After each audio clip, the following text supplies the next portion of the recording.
Hello everyone, and welcome to another episode of Chris Before Coffee. Today's show comes to you sponsored by Unsystem.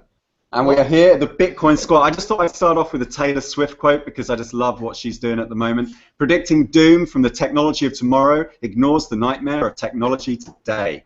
Profound stuff. Fucking love it. So, Open Bazaar, we're going to be talking about that. We're going to be talking about dark markets. But most importantly of all, you need to start sending your Bitcoins to this Bitcoin address, which is the multi-sig wallet for Unsystem. I'm joined here by Amir Taaki. We were here last night, if you were lucky enough. Also, if you donate to the multi-sig, because it's public and we make all the expenses public, you have 100% accountability, and also it's not controlled by like one person, but a group of people, and we have all the expenses that we use the money for. So, and we make the money go really far, like all those perks. I've seen where all the money goes. To the foundation, to all the expenses paid, flights abroad, fancy hotels. All right. So before we get into the details, let me welcome everyone from overseas. We've got Jamie joining us from Wisconsin. How are you doing, Jamie? Howdy, good to be here again. Glad to see everybody here. Yeah, nice. And I don't know who's directly behind it. I know Julia and Amir, but who's that else behind you? All right, so to my left is Jonathan Coe. Jonathan. And you worked on. Nice to meet you. Yeah, that's right. Yeah, worked on BitMess, who's really cool. We've got your Hydra, Julia, BraveTheWorld, who you know, who doesn't have as many followers as me on Twitter. Yeah, but look at my tweet ratio. Yeah, the tweet ratio apparently is much higher. Yeah. Also we've got High Rebel, Nick. What's your name? What's your job title today, Nick? Donate to Dark Wallet. Donate to Dark Wallet. Good message. Good message. Also, if you check the comments below in this video, you can also find the address right there and just copy it into your browser. I'm doing my sideways one. So, Tom is also with us, but his camera's off. I'm just going to circle around the room because it is getting quite busy in here. A lot of people joining us. We're in Soho, London. Hello, are you Matt? Tom. Tom. So Tom. Occupy T10 on Twitter. Occupy T10 on Twitter. Hello, guys. Oh. So yeah, we are in a squat in central London, and our internet basically is just see out the window there. That is basically piggybacking off of a cafe down on the street. So we've had some internet issues, which is why we were late in joining. So in terms of the agenda today, it's just going to be pure anarchy. Yes, there is some stuff in the in the description down below, but I've got a feeling that since I'm joined by this man right here, that we're probably not going to stick to that too much. But why don't we start off with this story about Satoshi Nakamoto having his email hacked? Why don't we start off with that? I heard there was nudes. You heard the yeah, I don't know if there were nudes, but Nick, what can you tell us about it? It kind of seems like maybe his email got hacked. I don't know. Peter Todd, when he wakes up, you should ask him. Supposedly he got forwarded some emails that the person could only have access to if they had their Satoshi's emails, like all of them. So I don't know. I don't know what's going on with it lately. Well, I've heard that we now know the identity of the person. I'm going to hesitate from actually putting that on the video because I don't have it 100% confirmed, but they did do an interview. The actual person that took over the email sent screen grabs to Motherboard, the magazine, and they published it, and he's kind of soliciting donations to a Bitcoin address, and he's making various threats, but the way it comes across to me is this guy's just a massive troll. Nice. That's what it sounds like. Because I looked up the email, the person whose address and name was leaked, because they were able to remove the shitty job he did in covering it up, and it doesn't seem like that was Satoshi at all. That's not, that address doesn't really even exist. And it's from last year for an FPGA, so that I don't understand why that would even be a real thing, anyways. Yeah, I think I'd be really interested to follow this on Bitcoin Talk over the next few days, because I wouldn't be surprised if people actually start turning up at his house. Apparently lives in Missouri, he lives with his mother in the basement. How old is and he? It's just like, that's a kid, it'll be just some script kiddie. It won't be anything serious. Why she's like 55? What do you think of it, man? What do you make of it all? I'm shocked by all the spam Satoshi has. Yeah, we were looking at the screen grab of Satoshi's inbox, and it was just unbelievable, like how much spam this guy had. Not that it matters. No. But Oh, here it is. I've got it. Let me just pull it up. there was like a lot of like desperate emails from people going like, Yeah. "Hey, where are you?" Where is it? Oh, so this is apparently like a receipt that he had for something he purchased. And then this is, yeah, so he's got like emails from Luke Jr. saying fun, and, like questions from a journalist, great lot from Greg Maxwell. Gregory Maxwell is a serial emailer. Yeah, you like Greg, don't you? He's right. Yeah. Can be a bit. So yeah, check out. Yeah, let's just stop. Hang on. This. So yeah, it looks like obviously the email definitely has been attacked, has been hacked into, but it looks like the guys just exploited the fact that the emails on GMX probably expire after a certain amount of time. And it doesn't sound like they've done a particularly good job of it, because now allegedly they've had their identity doxed as well. So he's going to end up having this come back on him in a pretty bad way, I think. So we got Theo joining us. Hey Theo, you ready to talk? No. That's Apparently no. not. All right, I think all right. I've heard some people, or I've seen some stuff on the internet. It's a dangerous deal when they're hacking things like this that are people this popular. There's death threats out on this hacker and stuff now, and you don't want to be fucking around with this stuff. Roger Ver put like a 37 Bitcoin bounty on him. Yeah. He claims it's the same guy who hacked his email. Yeah, I saw that. So. But he was doxxed before the bounty came out. Like someone on Reddit I saw like immediately said, right, well, can I have the bounty now because I've already got it.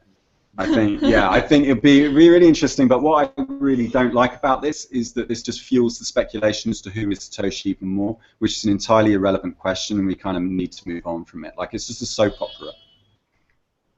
Yeah, it doesn't matter to me who Satoshi was, or is, or if it's a group or whatever. It's irrelevant, and I mean, just respect the anonymity.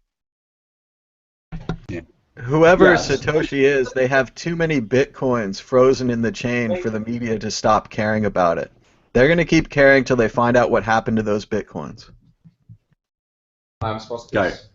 Satoshi is you. Satoshi is It's all of us. It's all of us basically. The Told you this is mysticism. gonna come. Decentralize the mysticism to everybody. You're not Satoshi. You Satoshi. I'm the best part of Satoshi. All right. So that His fingernails. Yeah. right. What do you want to talk about, Amir? Before we came on air, let's move on. You talked about the ECB, and you sent me an email, but it was like TLDR to the nines. I couldn't stand it. Talk me through this. Let me just read the thing. Yeah. Yeah, but it's quite long. All right, you read it Read out. all of it. What do you want to take away from this? Well, it's there's quite a few. It's the European Banking Authority's last document, which is an organisation from the main European Commission about cryptocurrencies, and it's a lot of dense language that you really have to read through, and also some ways read between the lines. There's a lot of interesting stuff here that really, if you read it, gives you a sense of their intent and for what they're driving towards. In some ways, we have to realize that with cryptocurrency, that it's not about what is the end game, but more about the process and what are the people who are engaged in this process. What are they driving towards? So that's what we have to do when we it's not looking at the bit license and the bit license says X, and the bit license is a bit extreme now, but if they moderate back with the bit license, that we will hail it as a victory. You have to also realize that it's like if their intent is to go beyond the bit license. They're going to keep pushing and pushing and pushing until they until they are where they want to go, really. So if I could read that. Let's pull it up on the screen. So yeah, cool. Okay, yeah. So scroll through it. So and what bits in particular are you interested in?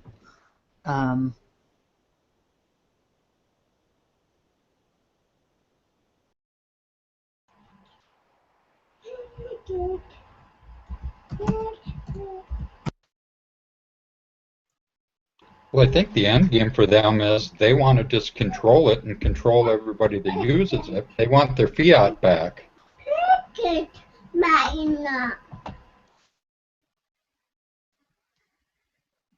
And remember that the banks do come from New York City. So if you were looking for the home of the banks, you'd have to say New York City, maybe London. And if they were going to seek to control it, they were going to try from there. Are you back with us, Chris? Yeah, I think I'm back. Yeah. We've lost your video. Yeah, we had a power cut. This is going to happen in a squat. All right. So, well, it's just someone sat on the plug socket. Right. That can happen anywhere. It's not anything. Yeah, it's not the squat's problem. The squat, yeah. Very derogatory. Watch your mouth. Watch where you are. You're outnumbered. All right. So anyways, so this is just one. There's a lot more stuff, but the anonymity of the creation combined. And we appear to have lost Chris from the squat. And NSA, they're jamming us, I think. Makes it much more feasible for individuals to engage in criminal activity, including the illicit purchase of goods and services and tax evasion. The priority of the risk is high. Yeah! Rock on. Anyway, scheme governance. There's a section called Scheme Governance Authority, and so this is where it gets interesting, and it starts to talk about to address risk driver A, i.e. that anyone, including criminals, can anonymously create a virtual currency without being held responsible for any changes made to the virtual currency protocol or other core element of the virtual currency scheme by others at a later stage. The creation of an entity that is accountable to the regulator would need to be a mandatory requirement for a virtual currency scheme to be regulated as a financial service and for it to be allowed to interact with existing regulated financial services. The entity would be called the Scheme Governance Authority, which is a non-governmental entity that establishes and governs the rules for the use of a particular virtual currency scheme. It is a legal person and is responsible for maintaining the integrity of the central transaction ledger, the protocol, and any other core functional component of the scheme. The Scheme Governance Authority would be required to comply with regulatory and supervisory requirements of various kinds to mitigate identified risks. So you see here, yeah, they are saying that there will need to be a Scheme Governance Authority, an NGO, a non-governmental entity that is responsible for establishing and the governance of the rules that are used in a virtual currency, and it even goes specific about what it is responsible for: maintaining the integrity of the central transaction ledger, being responsible for the protocol, and other core functional components of the scheme. So it's like, and that this would be a requirement for any virtual currency scheme to be accepted and regulated. So some kind of foundation maybe that comes under pressure to be under development pressure by governments and states to implement things in a way according to dictates, in order that the corporations who are using that virtual currency are able to be regulated. So this is, so when we talk about the Bitcoin Foundation, and they're trying to play this dangerous middle ground where they are giving themselves legitimacy by saying we fund development, we are in charge of development, and yet also dabbling with regulators. It's a very precarious position to be placing yourself.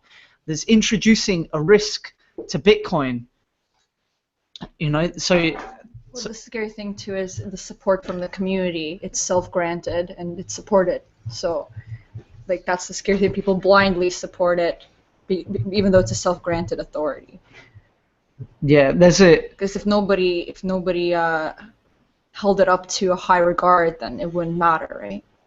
Okay, casinos have been using virtual currencies for a number of years now in the form of, they used to have like poker chips and tokens for the slot machines and such. And then now they use an electronic currency where you put like a credit card in, and that's a virtual currency that you trade your fiat in, get credits on a credit card basically, and go gamble with it. So that would be the thing that I would push for too, is to say, well, you're going to have to regulate those the same then if you do this, and see if the casino owners and stuff fight back too. Yeah, but those are centrally regulated by whoever issues them, so that's a totally different thing. That's why they don't like it. They don't like Bitcoin or crypto, because there's no one. If I lose my chips from digital chips from the casino, maybe I can say, hey, I had chip number 012 and it was stolen from me. Maybe they have some kind of weird policy and they give it back. But with crypto, that's not the thing. But I think that you guys brought up, we've talked about it before, that the whole thing with the foundation is that, yeah, people need to realize that they don't have a monopoly on supporting the developers. But not many people are supporting the developers either. There's a lack. I mean, I can't do it, so. But that's the thing. That's a thing, and I think that the thing is, it's presented. If you go to the website on the foundation, the way it's presented is as if they are the authority on that. You know what I mean? It's presented in that way. It's not like we're one of many, or this is one way to support Bitcoin. It's like we are the way that you can support Bitcoin, more or less, and that's how. And I think that's misleading somewhat. That's a shame that it's misleading. Exactly, and also I think the idea that they are doing something is a bit of a myth, really. When you look that they have $25 million in assets, 150,000 paid every month to employees. It's an organization of less than 10 employees. Where does that money actually go? And somehow people somehow are able to justify that the money is spent on something. They go, they are working with doing this or doing that behind the scenes. The actual fact is that the way it works is that people are paying themselves generous salaries. They're getting flights all around the world to fancy conferences with the best hotels, And they get to bring you if you sign up as a gold. What does she think? Sorry. I don't know, but she thinks Doesn't matter. Doesn't get a vote. Doesn't get a vote. Because she was just trying to pull out all the cables, like cable to the mouse, cable to the microphone. She was just pulling out all cables. So what we've got is a fight to be the middleman, and then to become this travel Right. salesman where you get to go on a plane and you get to hang out, and it's just about propping up a lifestyle. Right, and you get to hand out the golden Willy Wonka ticket, the golden membership. You get the golden membership, and then you can put golden membership on your website, and everyone will trust you. But that doesn't really, what does that mean? That means I guess there. Yep, I guess there is a process for all that. I'm sure they want to have the football. Yeah, there's no football on right now. I'm sorry, but what book is this you've got? Anyway, so this is oh yeah, what is it? This is a book that Assange gave to me, and it's a conversation between Eric Schmidt of Google, who represent the liberal centralist tendencies, and Assange, who represent the libertarian individual liberty aspect. And this is a conversation between these two these two people, yeah, about WikiLeaks, about Google, about the internet, lots of different things. Now, going to Bitcoin, and there is something I've noticed in Bitcoin, where Bitcoin is almost like a cult. The people really love to have figureheads, to have people that they can elevate, and I think part of this comes down to where in this world where anything can happen at any time, you know, that feeling of insecurity, or that you hope for someone who can like hold you. But on the flip side too, if they don't meet the status quo, they say you don't represent Bitcoin. That guy doesn't represent us. But then they go and they pick somebody that's more favorable to their kind of ideology. So they do want representation, but the right kind of representation. Yeah. Well, this is a quote, yeah, and it's talking about Jared Cohen. He said, Jared Cohen's world seems to be one event like this after another. Endless stories for the cross-fertilization of influence between elites and their vassals under the pious rubric of civil society. The received wisdom in advanced capitalist societies is that there still exists an organic civil society sector in which institutions form autonomously and come together to manifest the interests and will of citizens. The fable has it that the boundaries of this sector are respected by actors from government and the private sector, leaving a safe space for NGOs and non-profits to advocate for things like human rights, free speech, and accountable government. This sounds like a great idea, but if it was ever true, it has not been for decades. Since at least the 1970s, authentic actors like unions and churches have folded under a sustained assault by free market statism, transforming civil society into a buyer's market for political factions and corporate interests, looking to exert influence at arm's length. The last 40 years have seen a huge proliferation of think tanks and political NGOs whose purpose beneath all the verbiage is to execute political agendas by proxy. So it's the same thing we see manifesting in Bitcoin now. The people feel that the institutions that we need to empower large democratic institutions that are somehow going to manifest the will of citizens. And this is the same mindset with Bitcoin, that we need to be strong, and therefore we need a strong foundation that we can act through, and it will manifest the will of the wider community. But if you read the buy notes of the foundation, they themselves say we do not represent the interests of the wider Bitcoin community at large. We represent the interests of our members. They say that themselves. And the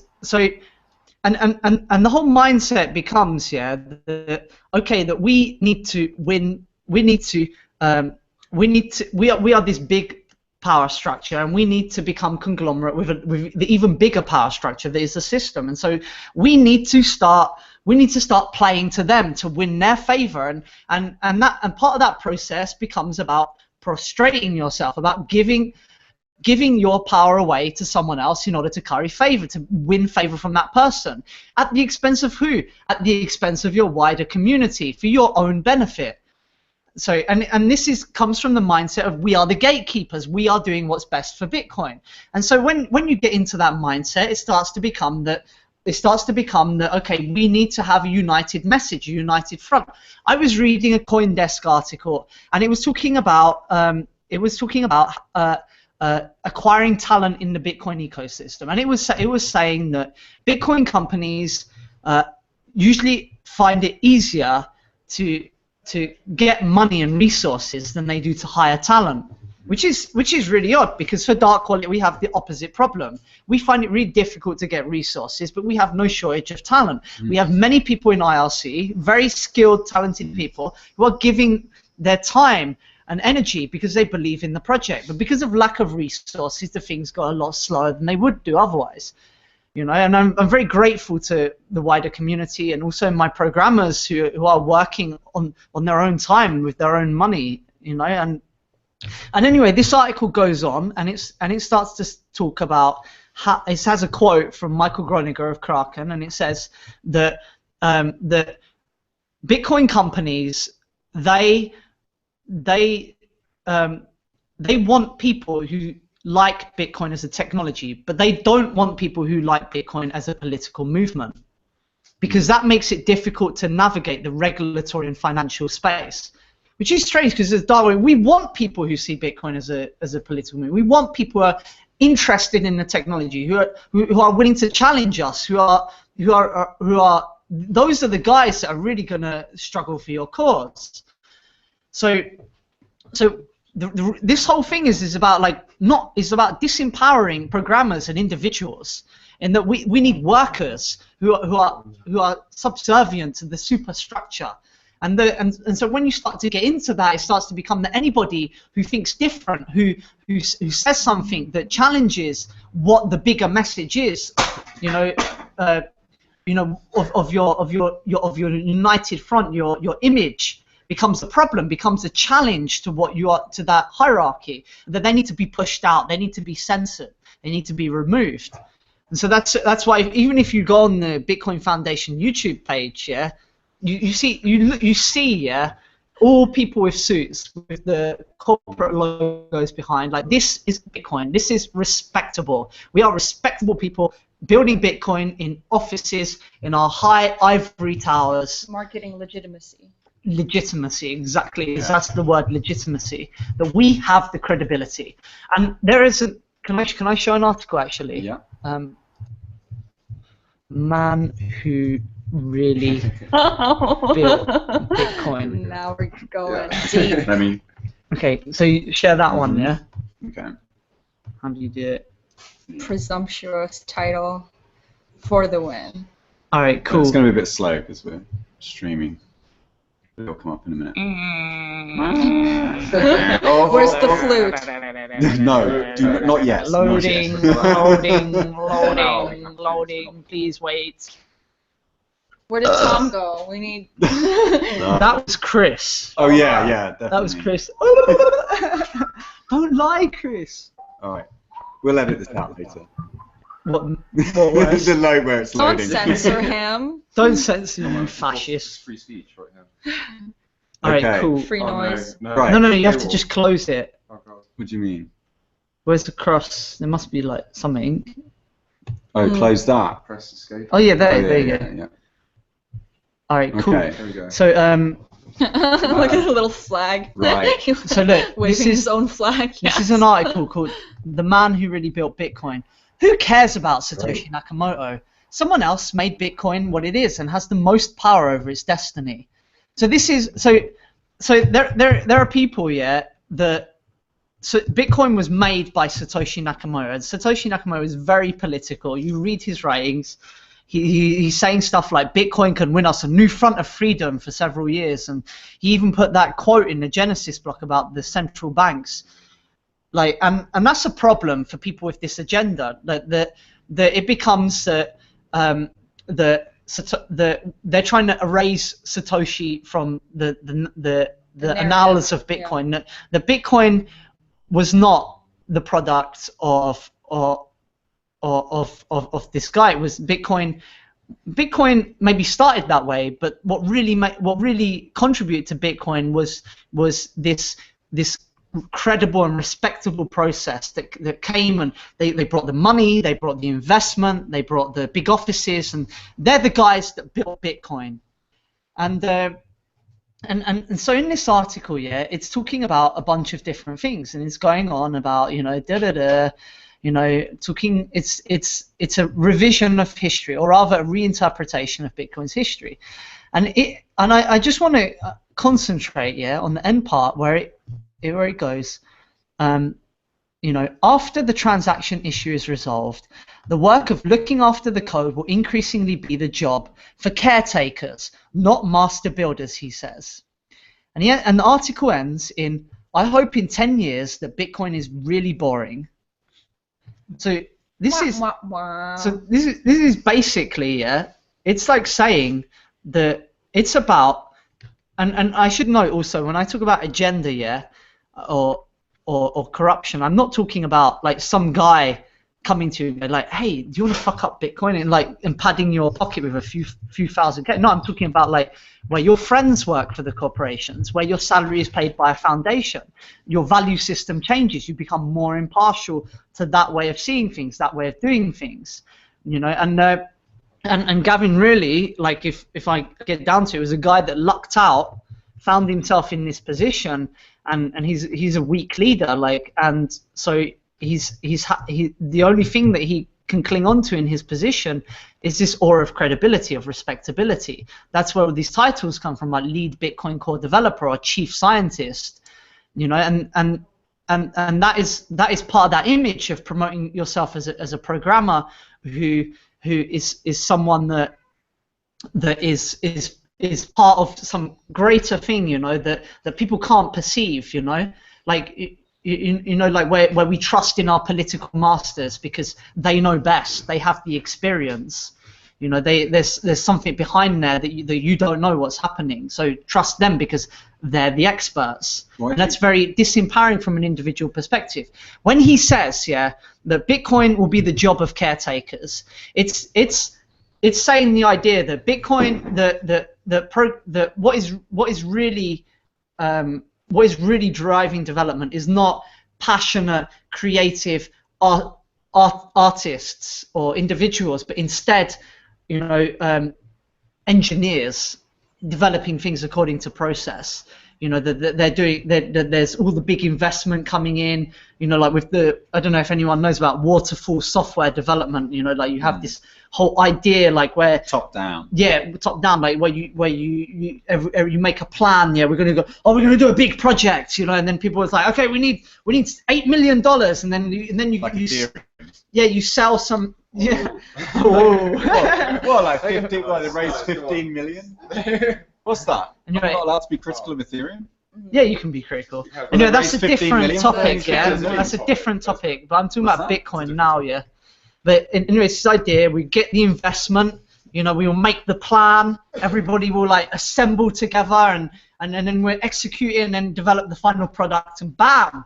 Achieve We perfection. finished it. Perfection. Yeah, exactly. Yeah, perfection. our vision will be complete. Our vision will be complete. It's the right vision. As opposed to the idea of an iterative software process, like the agile software, where you have your set of constraints. You know, a community comes together, they develop it, they see what their needs are. You go. It's a process. It's not an eventual like, oh, we won. You know. They don't want direct involvement. They want assumed. It's an a assumed consensus, right? You don't want direct involvement from people who actually. So when he says, "I hope that in 10 years Bitcoin will be really boring," it's what it is in effect doing is disempowering programmers, and this is business people love this, yeah, because they love to have the idea or the image that like they are the guys actually in charge, and that they're directing the people below. Allocating them as human resources. In 10 years, I hope to make Bitcoin very boring. That's what it should be. Yeah.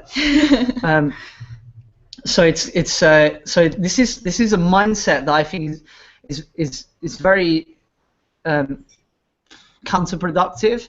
It's something that's like, yeah, it becomes all about like, you know, this is the way the things are done, and the. You know, it becomes very homogenizing. That anything that challenges that is a threat. Then it becomes like the agenda of the majority rather than of the individuals, and this is like part of the attitude of winning favor from like regulators or big financial investors, because you have a sane image, not some crazy programmer. I had many times working in Bitcoin that I had business people coming up to me and going like, oh, hey, I want to work with you, but like when I really talk to them and I get down to it, I see that okay, they actually like want to use me. They don't want to like work with me. They want to own me. Yeah. You know, and they want to pay me off. And people telling me stuff like, oh, you just need to make your work proprietary because we need to own something. You know, so it's like, and so it's kind of like the same with Gavin, yeah, that maybe he's a bit more naive and doesn't see it that way.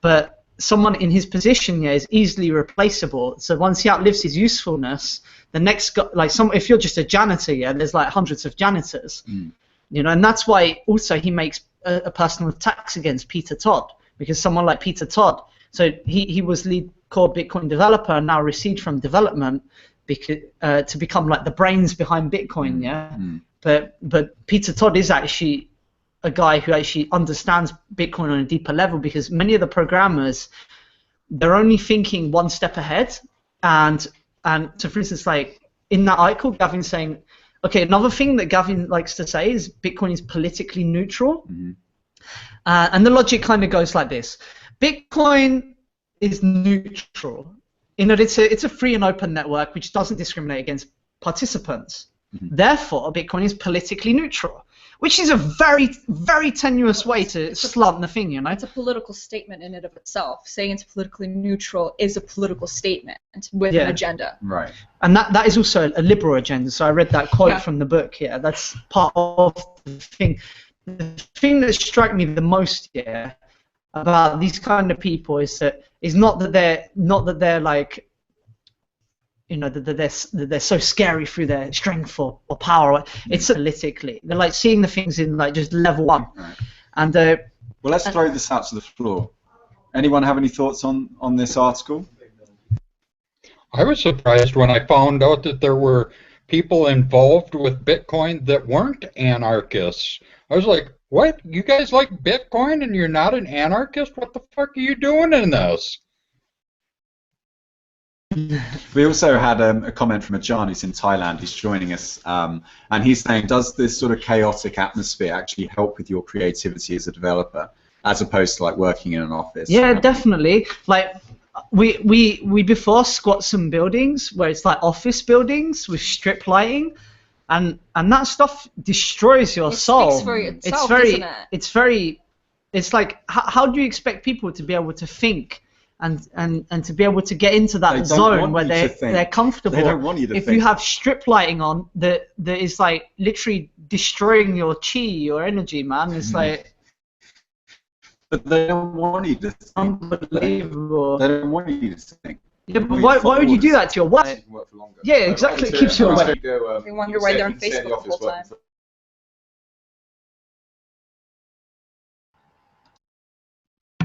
Oh, we seem to have lost connection with the squad. Right, but it doesn't good work.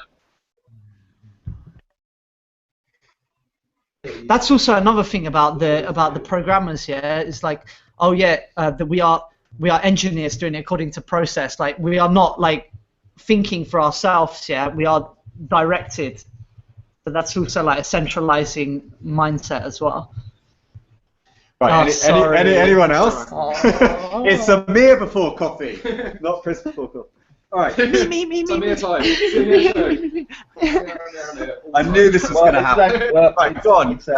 It's what you guys were talking about. It's about being the middleman, and it's so now it's becoming not a middleman between a transaction, but it's like they see that regulators are going to want to regulate, and they want to be the person between that, and to try to like make a deal with the regulator so that they are like having the first.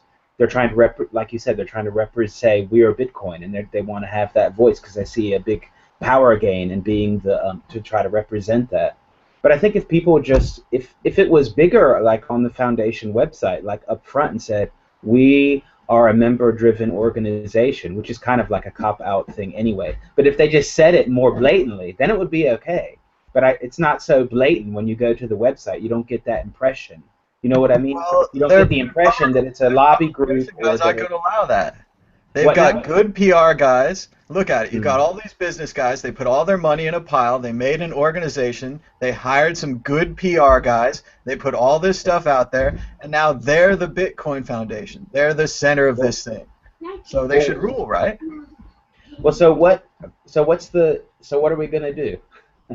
Start our own Bitcoin Foundation. Yeah, I know. Well, there's already there's like the decentral Bitcoin organization A, and there's we are the Bitcoin group XYZ, and there's I don't know whatever other anarcho Bitcoin crypto group 5001. There's like tons of groups, But I mean, Isn't so, this where altcoins come in, Theo? No, well, basically, You just there's make an two big- altcoin with your own alt, Yep. alt foundation. Yeah, well, you could, but some people have two main. There's one logic. Some people say, yeah, I don't really like what the Bitcoin Foundation is doing, some of their decisions, so that's why I'm going to join, and I'm going to try to. I don't know. I guess you get a vote or whatever. And some people are like, no, fuck them. I'm not even going to deal with them at all, and we're just going to do our businesses or whatever. And I just don't like them, and I'm not really sure. I mean, I guess that I have no idea how the internal voting or whatever decision-making processes are, but I mean, I don't know. You're not going to be able to change it fundamentally very quickly, I think. This is the pitch you get on the Bitcoin Foundation on the join. So this is where they want to convert you into a customer, right? The first thing they say that their value proposition is that they compensate 3 full-time core developers. And then when you scroll down to the prices, it's like, yeah, that would be $2,000 a year, please. And so what are they really selling? What they're selling you ostensibly is influence. Don't some other organizations also fund Bitcoin core developers like BitPay? Oh, BitPay pays Jeff Garzik, apparently. Yeah. Well, and But remember they that don't have the early Bitcoin developers probably have Bitcoin. I don't exactly think they're hurting for money, like not to. Oh, exactly. I'm hurting for money. yeah, he's hurting money. Wait a minute, but at the beginning, the whole reason to start the whole thing was just to pay the developers, right? Wasn't it just like 2 or 3 guys, and they were like, okay, we got to pay the developer. Let's make this organization, and it was really small at the beginning. I mean, I wasn't around, I wasn't in the game then, but that's what I understood. It didn't start out as like this gigantic thing where they're selling gold memberships if you pay them a lot of money, and then you can put gold membership on your. If you're going to have an exchange, you got to have. If you want to have an exchange and you get a gold membership and you put it really big on your exchange, then everybody trusts you or whatever. You know like what I mean? Mt. Gox. Mt. Gox was a Well, they were board member. that was one of the founding organizations, right? Very trusted Mt. Gox, yes. And Yeah, so- instant as well. It was Charlie Shrem and Mark Karpeles and Gavin Andreson got together, set up the foundation. In fact, Mark Karpeles even had the domain name, which is an epic fail. And that was like their platinum member. And one of their core mission statements at the top of the list was to compensate Gavin. And then it was like set out best practices for exchanges. How ironic is that? So Gox are they're establishing best practices for how to manage your hot wallets and shit. And they didn't even do that thing. And then there was one other thing which was helping regular people learn about Bitcoin. So they only did one of those things, and that was pay Gavin. And it's like, well, if Gavin wants paid, where's his Bitcoin address? Oh, you can't find it anywhere because he doesn't advertise it. And I've been around looking for it. You eventually find it, but only because he uses Git for commit on GitHub, and then you kind of have to root around in the blockchain to find his. The chief scientist of Bitcoin doesn't advertise his Bitcoin address. How fucked up is that? He doesn't even want our money, does he? He wants it from the corporate hall. No, but also. This the story about Charlie Shrem. He only uses Dogecoin. Like I have a friend, and he was he's actually working in some of these old investment bank in New York, and it was just so surreal. He was telling me about how this old guys who are so used to working based on seniority. We're trying to understand something like Bitcoin and just grapple with it, and then they just couldn't. And the story of Charlie Shrem is he was very naive about how he saw the world. You have the democracy and that you can influence it, and there's this fair organizations that represent the will of citizens. And he went to the regulator and he said to them, you want to regulate Bitcoin, well, you can't regulate Bitcoin itself, but you can regulate the exchanges. And he told them how they can do it, and without realizing that he was actually giving them the foot in the door, like actually giving them that first step.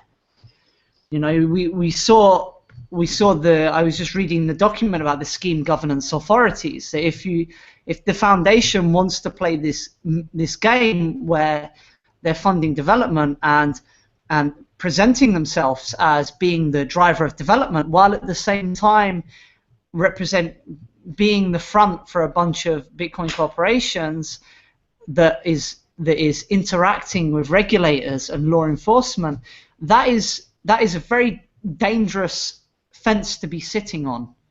That you are creating a link between these two groups to allow malicious influence to flow between these two groups. Now, I'm not saying that the governments are going to come in and say, okay, you have to implement this change to the protocol. That's not even my fear, to be honest. I think the real threats to Bitcoin is not some. I mean, it's very visceral to imagine like some sudden catastrophic event that hits Bitcoin, and that the government starts sending cops after Bitcoin users who are not complying. But in actual fact, the way that influence and the way that the control, or the way that the capitalism, well, the democratic capitalism co-opt or exert its power and its dominion over culture is a lot more subtle, and you also have to recognize that it comes from ourselves. You know, it's not the big decisions, but it's the day-to-day decisions of developers. Like there are many different decisions we can take in development with many different trade-offs, and you also have to realize that nobody is neutral and independent. Everybody represents an agenda, and if the agenda of individual developers is corrupted because of who they're getting paid by, or who are the organizations that they are subject to, or where the infrastructure is held, or how it's used. It's the small decisions that you take you try and decide, and you take one step in this direction, and then tomorrow it's easier to take another step in that direction. And that's how the corruption creep in, bit by bit, slowly, bit by bit. There are many small everyday features in Bitcoin that on the face of it don't look like big things. Only a few people in the whole world really understand the true implications. In fact, many developers don't understand the implications of their decisions. You know, they're thinking like, just okay, I want this, and let's make this then. You know, a lot of developers are running away with their mind and getting overexcited about new features that they can put into this cool new technology. Whereas, like, my feeling is like, hey, let's step back a bit and let's be really conservative about how we change Bitcoin, because I really think that on the whole, additions or changes to Bitcoin introduces a huge vector for corruption. You know, and that's something we have to recognize, that technology is not just about the face value and utility of certain decisions technically, but there's also a social and political element to it, and it's important to weigh these things up, and also to see them as a bigger whole. You know, like how does changing Bitcoin influence Bitcoin to be developed in the future? Like, how does it make that ecosystem still remain accessible? And part of the thing I've seen is, so I was talking about the slanting Bitcoin as politically neutral because it's a value neutral technology, you know, and the kind of, I've seen this written on a blog. The mindset goes like, okay, there was a guy who was saying that, you know, Bitcoin belongs to many different camps. It belongs to anarchists, belongs to anarcho-capitalists, to libertarians, to minarchists, to blah blah blah, and he named all these different, and slowly moving away from anarchists. Preston, Brian. What's that, Preston? And the thing is so saying that because Bitcoin does not belong to any one single camp, that therefore it belongs to all camps equally, that is not an equivalence. Yeah, that's some faulty logic. You know, Bitcoin does encompass certain values. And also, it's important to realize, this is, I hate so much, yeah, I really don't like this honey badger meme that people like to push and promote, because it's falsely projecting the image of Bitcoin as this infallible, indestructible system that is not subject to external influences, and totally ignoring the human element that is dominant within that. The thing is, Bitcoin is the consensus system, and what that is, the beauty of Bitcoin is also it's failing. And I'm not talking about the consensus, the blockchain, but also as a whole, the whole infrastructure is basically a consensus system. So we have to recognize that it's not that democracies are always corrupted. It's not that one person has one vote in this Bitcoin democracy. It's different power groups exert influence, and some groups are more powerful than others. So the votes are not equal. You know, right. Let's read out a comment, because I think this segues quite nicely. So Andre is a big friend of ours, and he attends sometimes. He just said, I want to say a big thank you to Amir for Libitcoin. It's probably the most important piece of software in the whole Bitcoin ecosystem. It makes Bitcoin regulation essentially irrelevant. Ultimately, regulation will only harm companies like Circle. Cool. Well, I want to finish talking about the honey badger meme. All right, go on. So the honey badger thing is that like Bitcoin as a technology will somehow like sneak like a secret agent into the system, and that it will like change the system from within, while the Bitcoin is not influenced whatsoever. But it's important to realize that it's not just like a one-way street. Bitcoin also changes.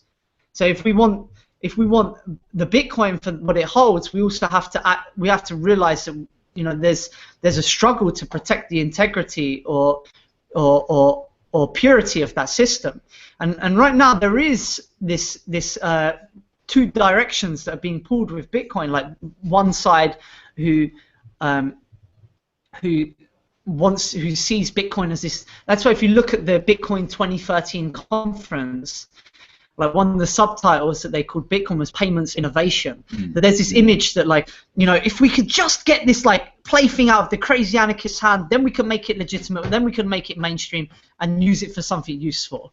And it's this idea that Bitcoin is a new payments transfer system. You know, okay, there are problems in, you know, the financial system in our system, but it's not something that can't be fixed. We can just use Bitcoin to paper over the cracks, and everything will be better again. You know, and they see Bitcoin as this new payments technology for faster, cheaper, more efficient transfers, and as a side effect, you know, like their proposals end up centralizing Bitcoin more.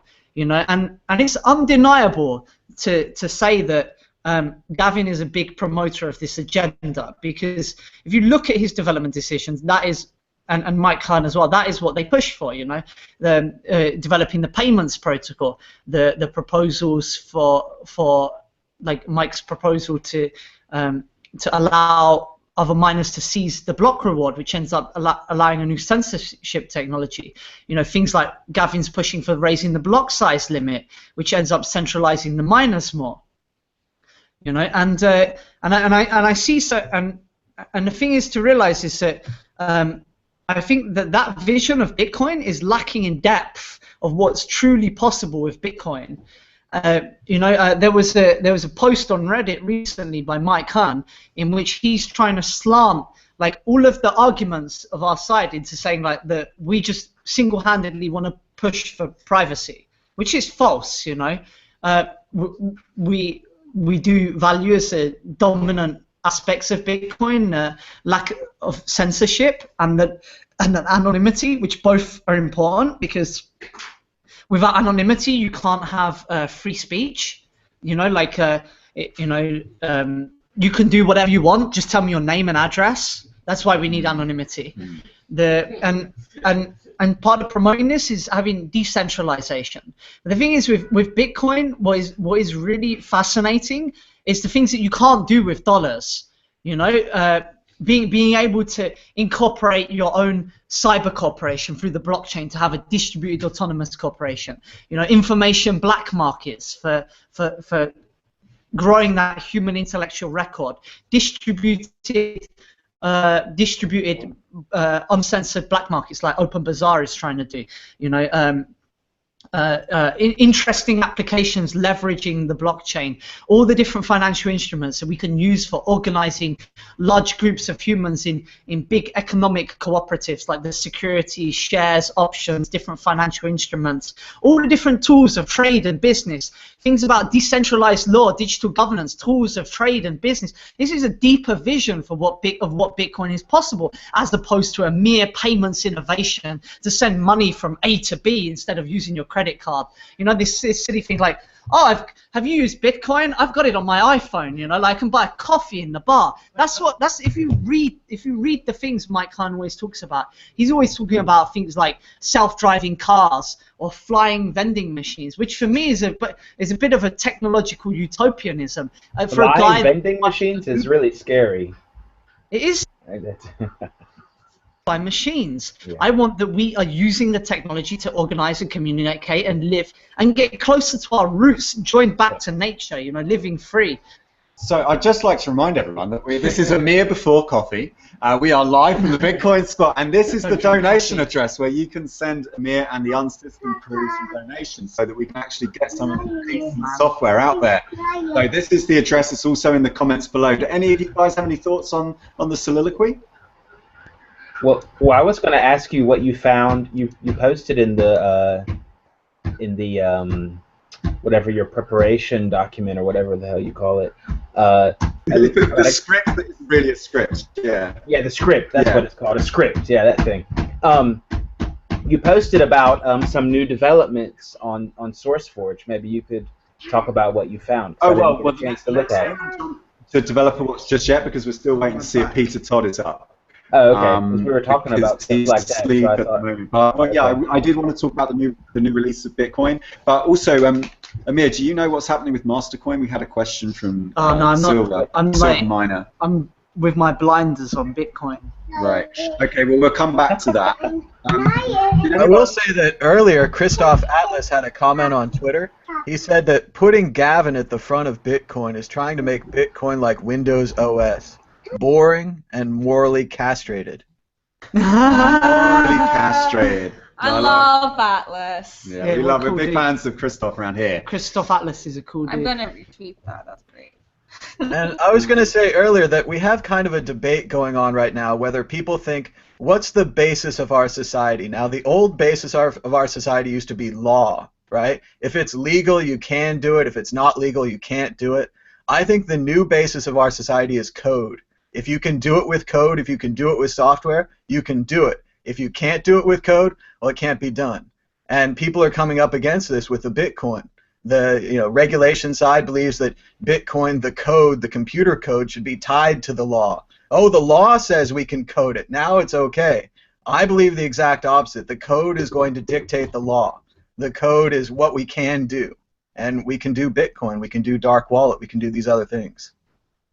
An interesting point to make, and I think it fits into a wider geopolitical context where there is this myth that the rise of the state was somehow linked to the rise of civilization and governance. But actually, states, if you look, is very much like in the past. It used to be that we pledge allegiance to a ruler, and that there was no such thing as borders. There was like regions or areas. You know, where, and the rise of the state is very much in a process of, for instance, with ISIS, or we are seeing the emergence of new ideologically driven movements, you know, and these are a parallel construct that is emerging and is influenced by technology, by the new decentralized technologies that is going to have to be given recognition alongside the old system, you know. And the thing is that throughout the history, the seeds of human nature have existed underneath the superstructure of the power of the subjugation, and that by destroying the power that's overlaying the human spirit can enable us to break free and for these seeds to flower and to grow. But part of that is being able to give this through technology is a very powerful tool that we can use to make the tools to be able to organize, to be able to live. Now, there's actually a quote that I want to read from this book, you know, and so it goes through this whole book, and it ends with this. It ends with Eric Schmidt asking to Julian Assange, "How do you know if you've won?" And Julian Assange says, "It's not possible to win this kind of thing. This is a continuous striving that people have been doing for a long time. Of course, there are many individual battles that we win, but it is the nature of human beings that they lie and cheat and deceive. Organized groups of people who do not lie and cheat and deceive find each other and get together. Because they have that temperament, they are more efficient, because they are not lying and cheating and deceiving each other. That is a very old struggle between opportunists and collaborators. I don't see that going away. I think we can make some significant advances, and perhaps it is the making of these advances and being involved in that struggle that is good for people. The process is part of the end game. It is not just to get somewhere an end. Rather, this process of people feeling that it is worthwhile to be involved in that sort of struggle is in fact worthwhile for people." End quote. Yep. That's very good. Should we take a And question? that was Julian Assange? Yes. Yeah. I just wanted to make a comment on the Islamic State. We get to see a state being formed and just how violent it is as well, and how much bloodshed goes along with this foundation of a state. You get to see it every day now. Yeah, this monopoly on force that they wield over their people. Did you hear the comment that Max Keiser made a few episodes ago in the Keiser Report, where he said that IS was like libertarianism, and that he was trying to make this comparison? I felt it was a really bogus argument. Did any of you pick up on that? No. Maybe we should ask him on Twitter. Yeah, we should actually. I want to call him on that, because I don't know what he meant. Like, he was basically saying, look, IS don't look after people, right? That essentially it's lawlessness, and that was the basis on which he was making the comparison to libertarianism, because of course he does have some socialist tendencies that I've noticed come across a lot on his show. So yeah, since he's on RT. Yeah, on RT, yeah, on Russia Today, yeah, like those are his paymasters, right? Okay, so we've got a question for Amir from Sumitra. Question: how to tackle mining centralization that is happening via cloud mining, trading freedom for comfort and ease? What do you make of cloud hashing, like Sexio? Yeah. Well, so I was talking about development decisions, like that lead to more centralization. You know, this is a really, really tough and scary thing. The mining thing is not only going to be a technical question, but a political question as well. You know, people always talk about the 51% attack, but that's not even the best way to attack the Bitcoin network. You know, as an example, I like to talk about a 10% attack, which is okay. So if I explain, when a miner makes a block, he wants that block to be as widely accepted by the whole network as possible. And he wants other miners to take that block and to build off of that block so that the block gets accepted into the network and that he gets the 25 Bitcoins.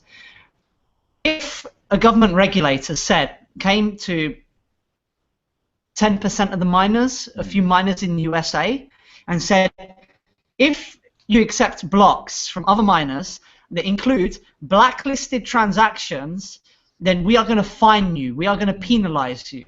So what in effect happens is a miner making an individual cost-benefit analysis and deciding, okay, it is actually more profitable not to accept this block from another miner and build off of a block at an earlier depth, earlier height.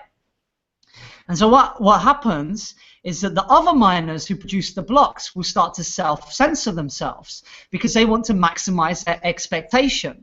So here you have an example of how a coercive monopoly exerting an influence on the minority of miners is able to influence the majority of the network and is able to implement blacklist technology. That is a real threat. That is something that will probably we have to face in the future. And it's worse if it's on somewhere like GigaHash, because then that's centralized. So then they just go to the mining pool and force them to do it there. Is that worse? Yeah, well, it's just that there are lots of different things. You Because know? this is the question: is that you're not like when you're trading paper paper gold and paper-backed silver on the COMEX. Now we're trading gigahashes online. We're not taking custody, and therefore we're not taking responsibility for the mining process itself. That also comes with a whole layer of complexity and potential corruption. No? Yeah, it's loss of control. Yeah, because you're Yeah, well, decentralized. but a lot of the cloud mining isn't even. It's not. It's just like a Ponzi. It's set up like a Ponzi. You have no idea if they really have hardware or not. You know what I mean? You don't even. Right. Then does that really even matter to the network, or is that just like a personal consumer that's just issue? another.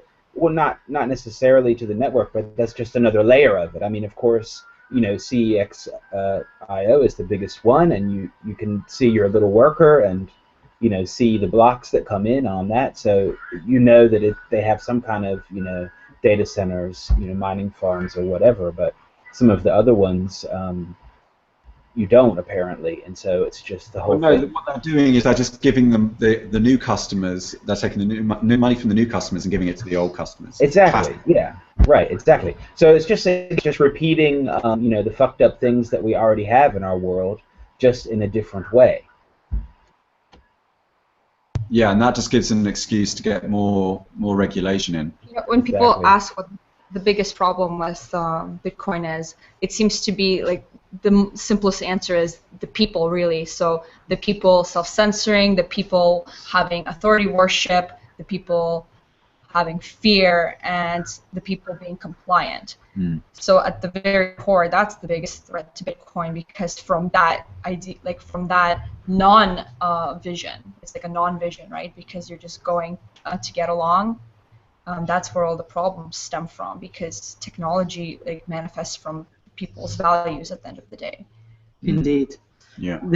Sometimes we try to divorce the idea of technology coming from people's values. We say, technology exists in its own bubble, but that's really like an illusion and a lie. It's like saying someone could be completely objective, and that's a complete lie as well.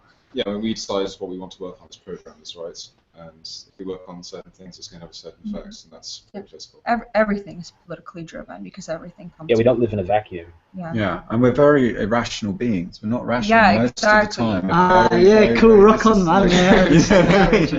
And we take that for granted, and we cover it up to ourselves. We lie to ourselves just about how partisan that we really are. So I just think we may as well just admit it, at the door. If we were rational, we wouldn't be having this conflict of interest. Right. Dogs are rational. Humans are irrational. Right? Like lower life forms are generally rational. They do what they need to do to survive. We fuck up the whole process. Yeah, right. Okay. We got another question here. We've got loads of them because you're a very popular guy, man. Do you think that the Bitcoin Foundation? Do you think the Bitcoin Foundation should have different people in charge, or would it make no difference? Do they do any good at all? I think I should You be should in be charge. So. No, I think you're always corruption is something that happens. Yeah, it's people human. just end up being figureheads for some sort of consensus that's self-manifests through authority, right? Just always happens. So is the answer to have just thousands of foundations and anyone should set up their own? Be your own foundation. Be your own foundation. Like we've set up on the World Crypto Self-govern. Network, you've got one at Unsystem. Is it not to distribute the foundation? Is that not a solution? To have little pockets of, I think we need to. Start building houses so we don't need a foundation. We need to change our mindset about how we do the things. Why don't we about the tools with Bitcoin interest me. How you can make a new type of business using all these different cryptographic tools. Why don't we start to explore these things? Like with Dark Wallet, we have the multi-signature account, and that is managed cooperatively by the group. And also we have another multi-sig for developers, for Bitcoin, for the designers. So we move the funds between that, and we also put all of our expenses there. So it's a way of self-management through technology. Yeah. So is that a part of the answer to the Bitcoin Foundation. We all just spontaneously go off on these localized groups and projects. I think it's about doing things with the right motivation behind it. You know, with the mindset and the knowledge about how the thing works. You know, I work in different open source projects before in my life. I see what makes projects fail. I see what makes them work. I also realize that every project or organization has a different culture, and that there is no single right way of doing things. That there are trends, but the trends do not always hold true. And well, the law is very lazy in that regard, because the law just has one rule and it says always apply the rule in this way, right? It's very generalized. You're not responding to the unique situation in the unique way as a regulator. You're being given a rule book and you're being told to apply this in all cases without exception. And all that happens is they end up erring on the side of their friends that they went to school with and their university buddies, and then they end up coming down on the little guy that just wants to do a startup. Well, at the end of it, It's always with the legal framework, the issue of enforceability. The enforceability, yeah. Yeah. Is it easier to enforce the rule on America or Somalia? Right, Yeah. right. That's you go. Right. So this is called litigation risk, this idea that the prosecutors tend to prosecute the easiest cases based on the outcome. So it's not as if they're not making economic decisions. They have quotas. Yeah, they have targets. Quotas and targets. Targets to meet. Can't get the big guys. there's a simple solution, right? Don't acknowledge them as authority figures, but that's really hard because most people do. That's all that needs to happen, guys, and the problem solved. So, we got Christoph Atlas joining us. Hey, Christoph. Oh, hey. God. You like Hate the hearing. For Amir and others, why has there been so little progress with privacy features from the core developers? Is there any fix for that, or must we rely on independent, comparatively poorly funded projects like Dark Wallet? Because they're too busy with Bitcoin as a payments innovation, developing things like a payments protocol, which you can use to easily buy things off BitPay, but has no use for Silk Road or for peer-to-peer transfers between people, or things like raising the block size limit, which like centralize Bitcoin and make it transactions cheaper, but at the expense of like centralizing the network. So it's like kind of like, what is your values as developers? And the privacy, even though they might espouse privacy as being a good thing, it's like it's not their main focus or something that they really do value, you know? Yeah. But hopefully we're going to get you guys some funding, and then we can... Cool, man. Yeah, I need to raise 20 Bitcoin. Can I ask you, like, what are the perks? You said that half of it goes on perks, so what are they? Yeah, well, no, they went on perks. That's Right. the initial crowdfunding campaign. Right. Because Cody took 30k, or 35k from the fundraiser to pay for quirks. But what are they? Perks. Like, give me some examples of, like... T-shirts and stuff. In fact, like, I don't even know if everyone got them, really, because Cody was managing that. But, yeah, but we only get, like... We only got... $3 grand between, you know? 3 years. 30k. Around 30k between 10 developers. It's like 3k each for like 1 year of development. And I also hear other people going like, "Oh, we expected it like the project to be finished like by April, like this year." But it's like we delivered the project as we said we would with the features, but it was an alpha. So now we want to finish the release of the Dark Wallet, and then we will be able to operate as a business as well. So we'll be self-sustaining and funding as well. But I'm also very hesitant to sell the project out to investors who I want to keep the control of the project in the hands of the people who want to have an interest to see it succeed. Yeah, right on. Another question from Sumutra, I hope I'm saying that correctly. Do you have any thoughts on voting via your wallet on features, a way to replace the Bitcoin Foundation? So with developing features, it's not just about the idea of the feature, it's also about the design, and it's part of a process. So more important than being able to vote on the individual features is that the development process is open to the community, and we try to do that. Like we have the Unsystem wiki, we have all of our documentation, you know, we have the IRC where developers discuss stuff, and we do things through the mailing list. So it's a way, so anybody who wants to participate to be able to influence development can do it through that.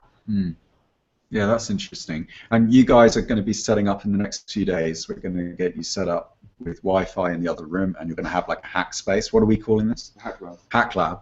This is the hack lab. This is the hack lab, right? We're here. thinking to move to the other room for that. Yeah, yeah. And it's still going to have all the artwork and everything. It's very, very kind of, you know.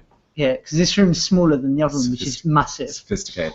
So Well, yeah, massive we've got 5 floors. You've got a whole chunk of space, and you're going to get developers here. And what are they going to be working on? Nothing. We just be chilling and partying. Don't tell them that. No, that won't make them send in money, Amir. Honesty.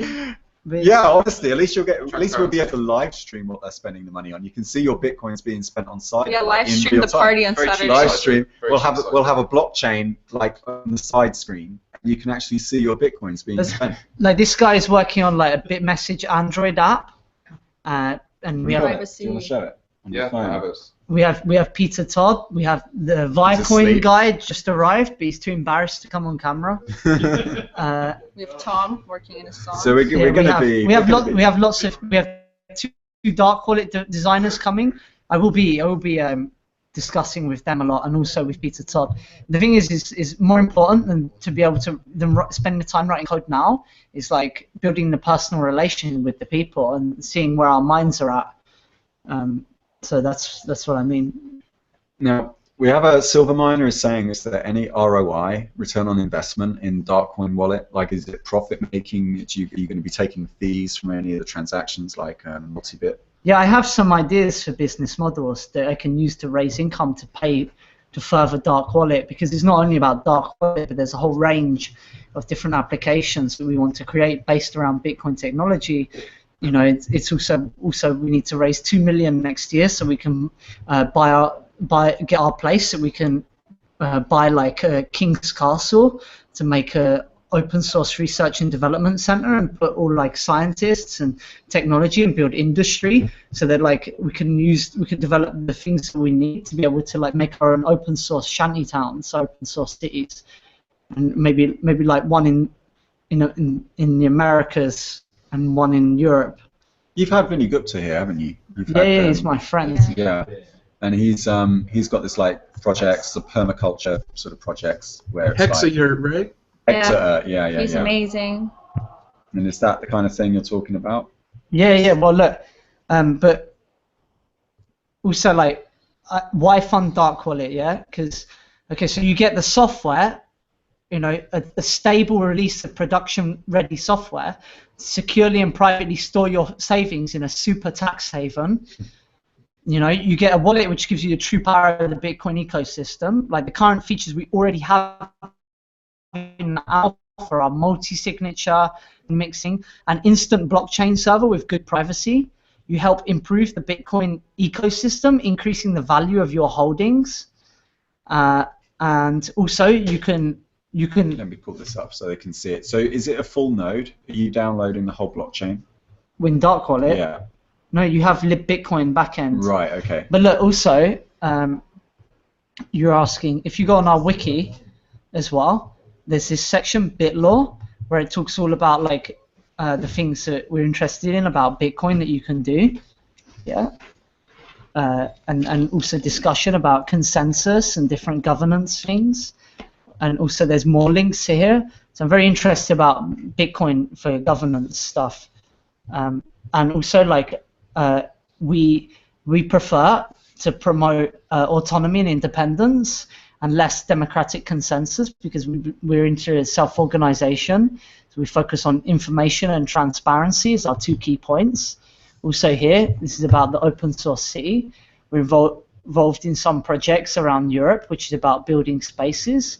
So also I'm interested in like industrial production that we can use for like building the tools that we need to live.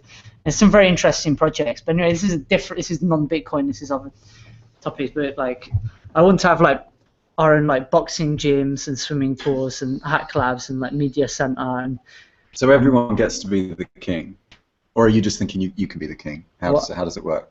You said about castle, and you're talking about this whole kind of like. You don't need a king in the You don't castle. need a king.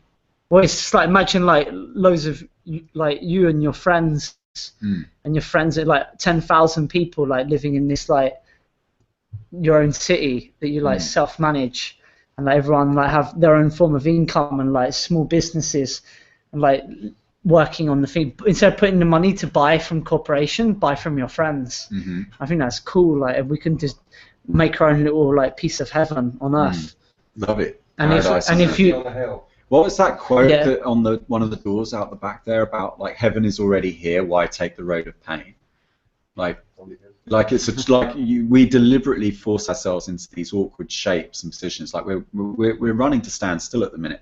Like we're driving with the brakes on. We don't need to be like this. Generation rent, innit? They need to call themselves out the mess they're making. Yeah. I mean, I would say like London. I can vouch for this. London is just basically a bunch of consultants ripping each other off. Like there is nobody here doing an honest work, because in order to pay for the rent in London, you can't do an honest job. If you're a nurse and you are doing something that's genuinely useful to human civilization, you're on London waiting. So it's not even like your employer's paying all of your wage. The tax, but well, it's new money. It gets created to pay you. It's totally unsustainable. Like we're in Soho at the minute, and around here it's all advertising types. Like they're just up themselves. They're not living an honest lifestyle. It's one of the reasons why I called this show "Check In Your Privilege," because let's face it, a lot of, like the accusations we got at Occupy a couple of years ago is you're just a bunch of middle-class kids. Of course you can afford to go camping outside of St. Paul's. And I just felt like whilst it was true, it totally missed the point. The point was we weren't going and working for advertising agencies, even though we could have done. We could have been conning people. Instead, we were protesting and saying, like, you're not really free if your freedom relies on the slavery of other people. Like, everyone's a citizen of this planet, right? But we're living at the expense of someone else. Someone else has to pay for this lifestyle. So this segues really nicely into Brandon Johnson's point. And sorry, Brandon, thank you for being patient with me. I know you've been asking this a couple of times. We've been on air and we haven't had time to get to you. Can you speak about adding things to the blockchain for documentation purposes? What exactly are you adding? Is there a size limit? Is it encrypted? Could someone put their will or some sensitive information? So this is the idea of the blockchain as a distributed timestamp server, which it takes it back to its core principles, or as a state transition system, as Vitalik puts it, right? Where you can prove your existence. You can put your own birth certificate in the blockchain, which means you don't have to rely on a state to look after that piece of paperwork for you. That it will be undeniable that you are the person, that you were born in this location at this time. And then using open source products like Git, you can actually start doing your work in a Git repo and actually start putting the hashes into the blockchain to prove that that work existed at that time. And this could be useful for things like passports. It could be useful for, like you say, like property ownership, things like will, stuff like that. Yeah, people aren't thinking imaginatively enough at the moment. Everyone's thinking about frictionless shopping because that's where they think they can make the money. But they're not thinking about how they can have impact with this thing. So yeah, it'll be interesting when Peter Todd wakes up. Maybe we can do another show with him because he's got tree chains, right? He's got this idea of actually build extra metadata into the blockchain, which there's some controversy over, with bloating it and so on, like the sustainability. Yeah. So wasn't that a big discussion already? They have shortened the I guess it's the TX or whatever, from like 80 bytes to 40 bytes or whatever. I think it was this year they did it. Big think about that. Yeah, Jeff Arctic wrote op return command. You probably know more about this than I do. And it was taken down to 40 bytes from original specified 80 bytes of information. So you can, when every time you send a transaction on the blockchain, you can add. They shortened it because they said, well, look, the reason we put this feature in the first place is because we know thieves are going to break into this house. So we'd rather leave the window unlocked. They didn't put it in. They like got rid of a restriction that was added. Yeah. I think all the restrictions should be taken off. Mm-hmm. And the argument against, like, Luke Jr. was trolling, like, on the forum, and he was saying, look, we never intended Bitcoin to become this kind of big storage house online, and that, this has taken us away from the original foundations. But it's like, well, this doesn't just belong to you, this belongs to everyone. If people come in and they start using their phones as paperweights, you've got to take that into consideration. Like, you can't just say, well, you're pissing off, the founders, because this belongs to everyone. Yeah, because they must have some vested interest why they shortened it. You know what I mean? There must be a reason. I mean, because they didn't want counterparty. The counterparty came along and wrote a script, and then they didn't like what the counterparty were doing. Yeah, but that's what we were talking about. There was they want to have it as a payment processor and want to have it fast, and they're afraid of the so-called bloat that's going to slow it down. Actually, is that a Bitcoin transaction which is sending value from one person to the other. No camera, please. No camera. Okay. That's considered like what Bitcoin. That's the core developer's idea of what Bitcoin is for. If I'm genuinely sending you some money, then that's what it's for. But if I'm kind of sending a small payment to an address just as an excuse to embed some metadata for something else, then that's spam. That's the attitude. Yeah. And that's why yeah, this is the idea that all Bitcoin is just a payment network. Yeah. And it can't be more than that. And I think we're starting to realize now just how powerful this thing is. When we start to realize this is essentially it's about the ability to confirm existence at a distance. And when we've seen things like the alphabet, papyrus paper, tools that allowed us to confirm events that were outside of our immediate vicinity, it gave people the ability to, people that had ideas that weren't able to express them before, now have the ability to do that. And I don't think it's that hard to understand. I don't see what everyone's struggling with. I can see that it threatens some people who are already, have had their day. But this king, this incumbent empire, needs to understand that it can't just devour forever. At some point, the king has to die and make way for the new. And I think that's what is such an existential threat to them. When the printing press came along, I remember reading this quote of this lord, and it used to be that when you wanted to get your news, you went down to the pulpit, and it was about, I think it was about newspapers, and the guy was like, he was just expressing outrage that the common man would be able to read knowledge, and it's like, and there was like a fear that if you read, then it would make them unstable because they won't be able to handle the knowledge, That's the first thing they used the printing press for, was to print the Bible. Yeah, and that's Calvinism. Yeah. Technology again. No, that was a good thing, printing the Bible. Give the religion back to the people. Yeah, so people would know what their religion was. It was more than that. It wasn't, the Bible was in Latin, and only exactly.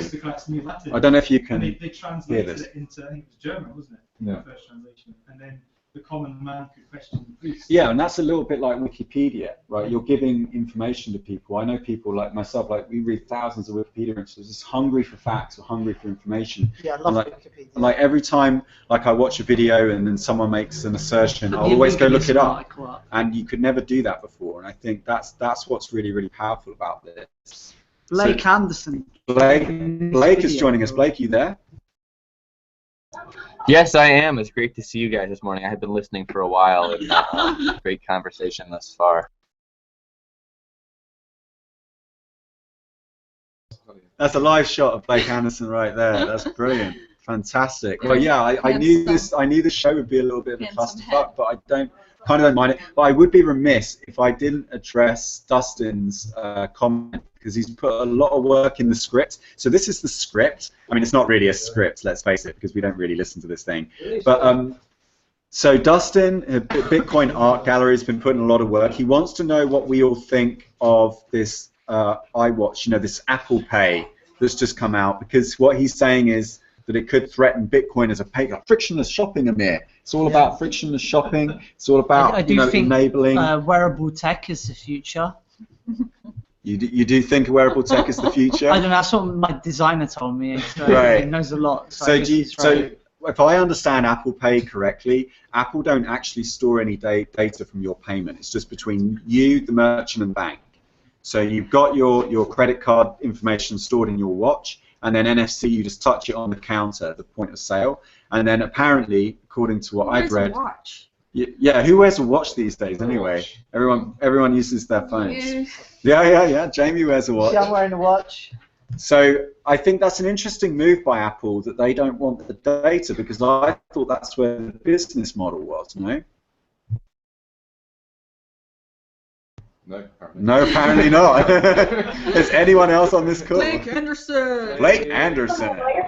Yeah, I think it's clever that you guys said, it's all about frictionless shopping, because it's about so much more than that. It's asinine to think that the digital storage of value revolution is just about frictionless shopping. I mean, that's a part of it, but the point of Bitcoin and of these various different anonymity tools that are coming out are to, regain financial control of your life and to have something that you can put money into long term and know that some asshole isn't going to be able to come and steal it or inflate it into worthlessness. Or like in my situation, my son, if he is unable to get a job that pays enough to take care of himself, I need to have a medium of value or storage of value that I can put resources into and know that it's not going to be inflated into worthlessness. So that part really hits home for me and means a lot to me personally, but also I think that it could mean a lot to anybody that really understands the true goals of the Bitcoin system and the token of value.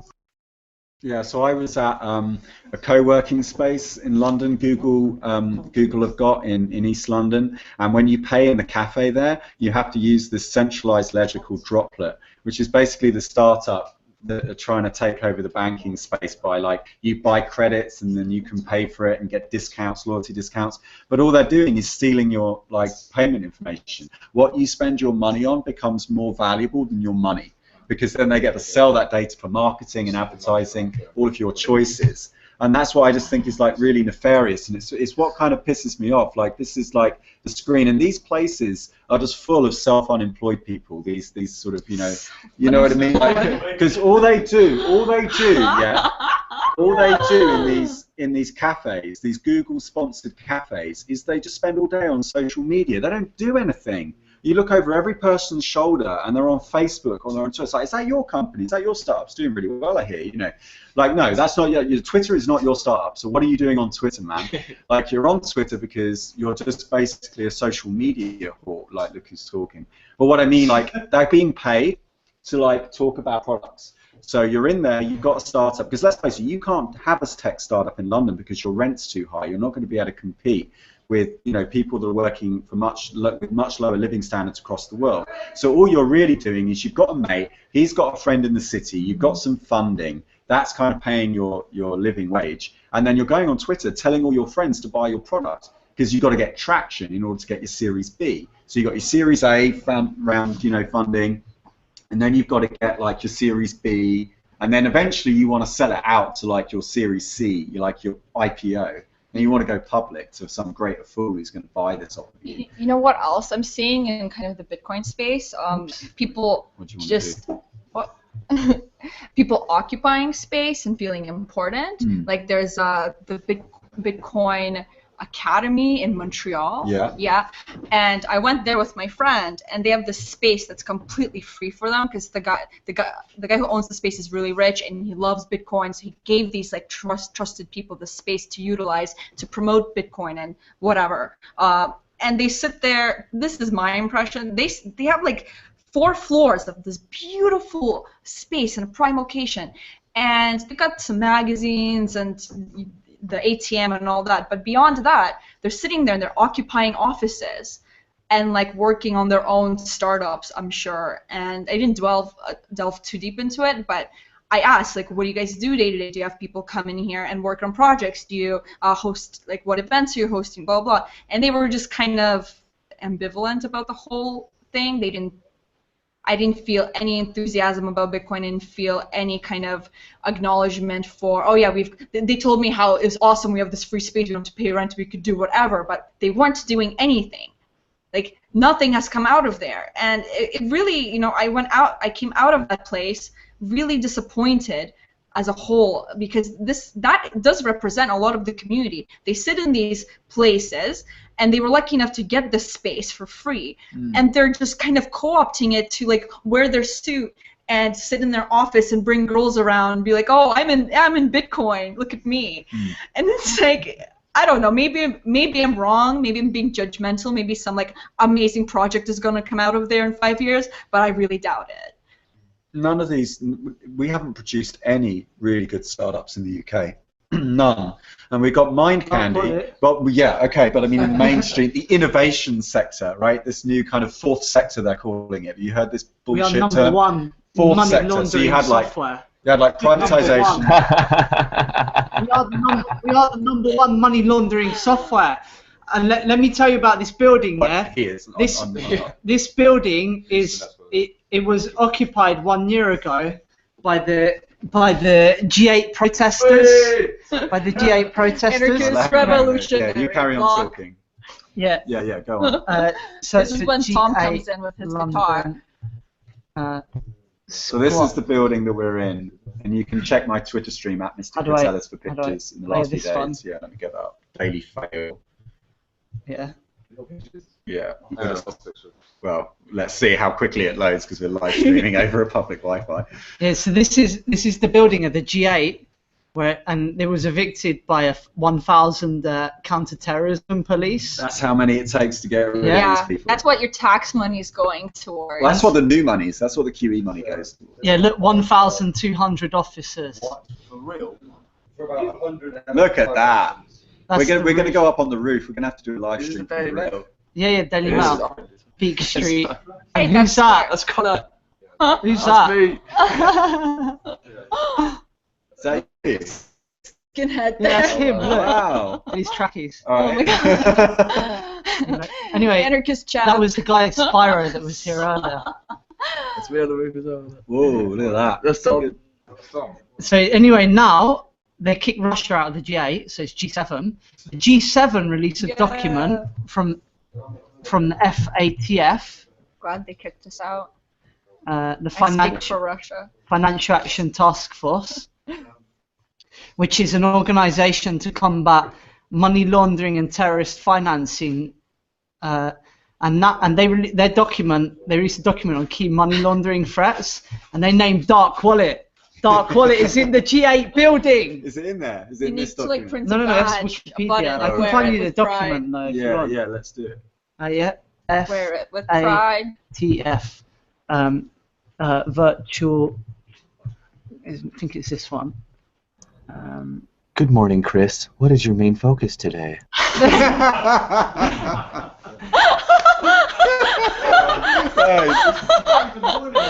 Welcome to Zone 6. Please scan your iris. Close the pod bay doors, Chris.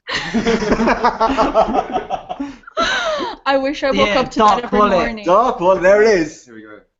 Faft Gaffy. What the fuck kind of like acronym is that? Faft. Faft Gaffy. So now we're in the Right, G7 so Tor, so you're building. up there with Tor. Yeah. Altcoin refers to a math-based. Oh, this is a glossary. Oh, I see. Right. But yeah, it's what is an altcoin? Potential AML risks. Yeah. So now we're in that same building. Amazing. And also the Islamic State name us as a. Oh, you're referring to the Islamic State as well. No, Islamic State Oh. recommends Dark Wallet. Holy shit! Really? Yeah. That's an endorsement and a half. Tor there too is an underground thing. It's funded by the fucking DOD. For sure. If you look at the history, there were the Afghans were fighting against the Soviets, the actual Afghan rebel movements, and there was this guy called. Wrong. Oh yeah. Yeah, there was this guy called Ahmad Shah Massoud, and this is a great guy. Yeah, he's getting tracked. This laptop is now like fully bugged. My Google account has now been like compromised. He was a revolutionary fighter. He was fighting against the Soviets, and his force captured the most amount of bases in Afghanistan, and the U.S. So when he was 22 years old, he joined the Islamic youth movement in his university, which was the revolutionary movement at the time, and it's split between two groups. His group, and another more radical one, which is led by a guy called Gulbuddin Hekmatyar. And at the age of 22, like Hekmatyar wanted to kill him, and so he was fighting against the Soviets.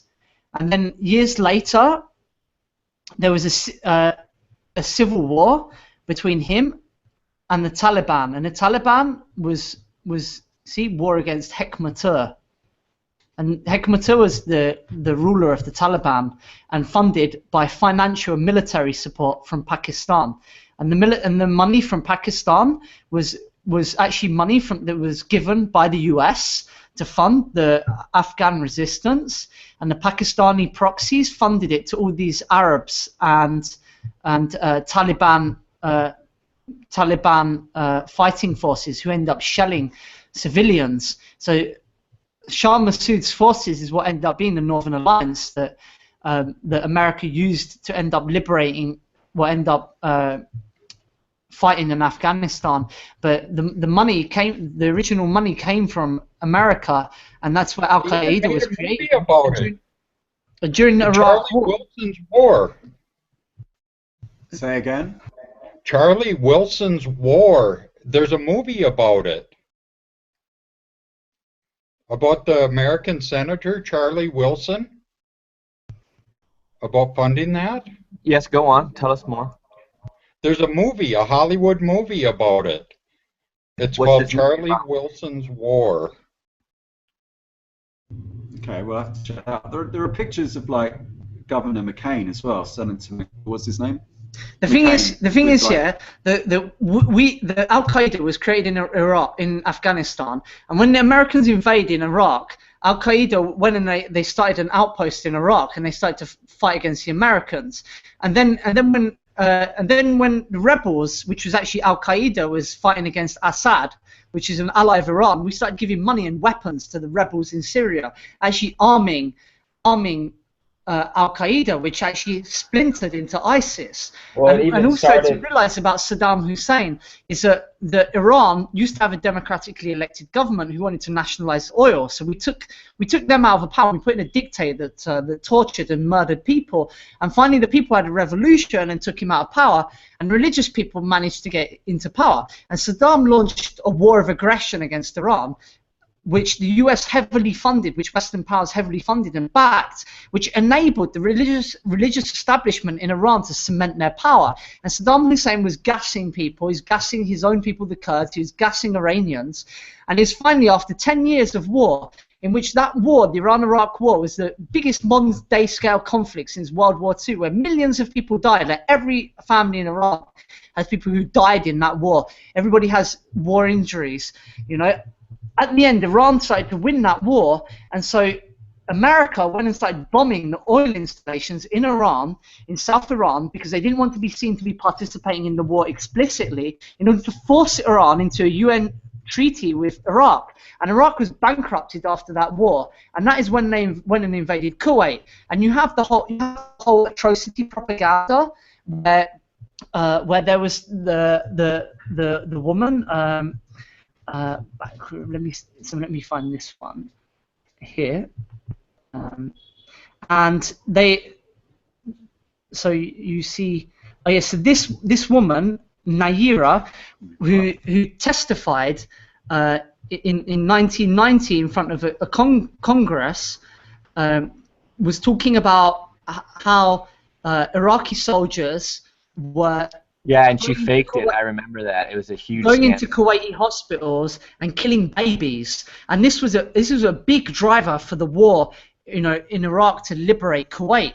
And it turned out afterwards that she was actually the daughter of a diplomat, and that this whole testimony was a fake piece of propaganda from a PR firm to enable US to go to war.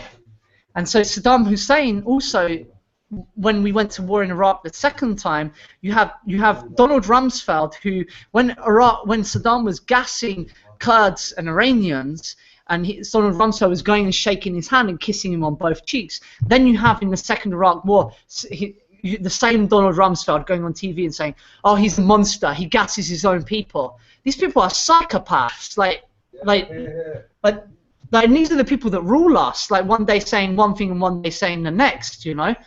It's unbelievable. Like when you actually see the true things, their actions and their words. Like, who are these people? Like, really, like millions of people die. What is it? Tony Blair recently, peace envoy for the Middle East. Didn't you get like GQ something? Yeah. Philanthropist of the year. Oh my God, you couldn't man! make this shit up. You Tony couldn't Blair's write. an MI5 operative who's grasped at lefties and gaining power. That's how we gain power, by grasping at lefties. Like, Tony Blair was MI5. they're also taking down one by one each country that hasn't signed the Convention on Chemical Weapons. So if you just look at a map and see what countries have not signed that, then it was Iraq didn't sign it because they needed a deterrent against nuclear weapons. Because America, Israel, and Britain, they have nuclear weapons, and so you just look at a map. Libya, Iraq, Syria didn't sign it. Now they said they would sign it. Afghanistan hadn't signed it before the war either, and so now all of those don't have that either. Yeah, so they get that pressure, but Yeah, really, but if you look back at a lot, if America can use chemical weapons, and they're okay with Saddam using chemical weapons the whole Iran war. America's a big empire. They can do whatever they want. They do all kinds of atrocious stuff. But if you really, really look back at history, I mean, it's like energy and money are the two biggest motivations for doing different things. And as Amir was pointing out earlier, when America goes into various different places and does things to get their, money stabilized, which is basically something that's got a running roughshod over energy, we go over into other countries and we do things that make it so that our, propped up currency and our energy dependence can be sated, then we do things like go into Iran and put in a puppet leader that then gets taken down, and there's a power vacuum, and then the second strongest thing, which is able to go in and take over things, is generally organized religion. And then we have diffusion of responsibility with various leaders that want to get their stuff in because, okay, well, we might have to, kill a few people or do this or that, and then the argument of the greater good comes back in, and then you can have the subjective greater good versus the objective greater good, and someone can say, my definition of the greater good is better for the greater good than your definition of the greater good, and that's where we get all this ends justifies the means nonsense where all these people are getting killed and nobody says, well, maybe we should stop killing people because no matter what the goal is, killing people isn't a good way to get there. And if we think about history from that perspective, and then we look at, okay, now we have Bitcoin, which is something that is, been produced by the most advanced and sophisticated conversation ever taken place on the internet from the fruits of TCP/IP. We've gotten, Bitcoin and the protocol and the token system, and that's something that really isn't understood. And I guess I kind of want to ask, what are people's thoughts about all this conversation about how proof of stake can overtake proof of work, and how do you guys respond to comments like that? Well, how did we jump from like Kuwait and Afghanistan to proof of stake? What's the connection? Distracted there. What's the connection?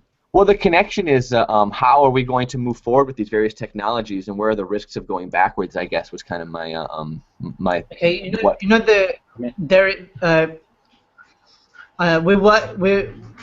my crew of hackers in Barcelona is working with one organization called the CIC, the Catalan Integral Cooperativa. And this is a cool project. I like the vision behind the project.